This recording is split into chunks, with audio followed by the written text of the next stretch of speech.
There's Keegan and Daddy. Labor Day 2015. You can hear Keegan screaming about something, telling Daddy how to probably drive his tractor.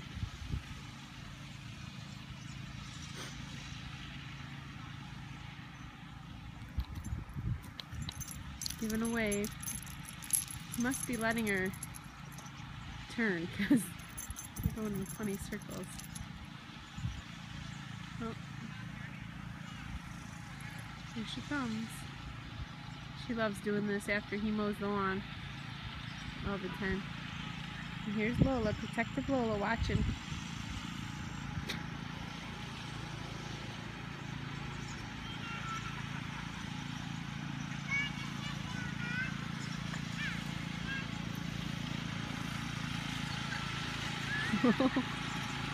Keegan's a crazy driver.